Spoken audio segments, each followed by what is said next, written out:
चंद्रपुरात हर घर तिरंगा अभियानाची मंगळवारी उत्साहात सुरुवात झाली। आजपासून 3 दिवस हे अभियान चालवले जाणार आहे। पालकमंत्री सुधीर मुनगंटीवार यांनी मंगळवारी सकाळी आपल्या निवासस्थानी सन्मानपूर्वक राष्ट्रीय ध्वज फडकविला।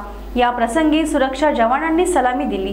राष्ट्रध्वज म्हणजे केवळ चौकोनी तुकडा नसून ही देशाची शान असल्याचे प्रतिपादन त्यांनी केले। पंतप्रधान नरेंद्र मोदींच्या मनात असलेले हर घर तिरंगा अभियान यशस्वी करण्याचे आवाहन यावेळी लाईव्ह चंद्रपूरच्या माध्यमातून पालकमंत्री सुधीर मुनगंटीवार यांनी केले। गौरव, देश गौरव, गरीबों के मसीहा, प्रखर राष्ट्रभक्त नरेंद्र मोदीजींनी महाराष्ट्राच्या जनतेला, देशाच्या जनतेला आवाहन केलं आहे की हर घर तिरंगा, हर मन तिरंगा। देशभक्ति ना हो क्षणिक उबाल, मन में पले वह पूरे साल।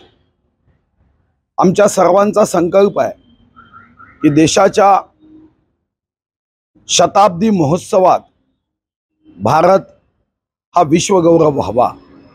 15 ऑगस्ट 2047 पर्यंत आमचा संकल्प आहे की आम्ही सर्वांनी या देशाच्या विकासामध्ये जे योगदान आम्ही देऊ शकतो ते योगदान देण्याचा प्रयत्न केला पाहिजे।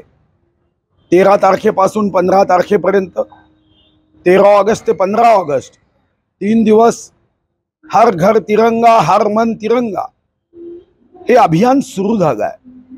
या माध्यमातून महाराष्ट्रात माननीय एकनाथ शिंदेजींच्या नेतृत्वात, माननीय देवेंद्रजीच्या नेतृत्वात, माननीय अजितदादांच्या नेतृत्वात ही तिरंगा यात्रा ही घराघरापर्यंत, मनामनापर्यंत पोहोचवण्याचा संकल्प या निमित्ताने होतो आहे। आणि मला विश्वास आहे तिरंगा ध्वज म्हणजे कापडाचा चौकोन तुकडा नाही, तिरंगा ध्वज आमच्यासाठी प्राणप्रिय है। इसके लिए हमारी जान है, देश की तिरंगा ये शान है। या भावनेनी या ठिकाणी हे 3 दिवस सर्वांनी हर घर तिरंगा यामध्ये सामील व्हायचं आहे। आजपासून त्याची सुरुवात केलेली आहे।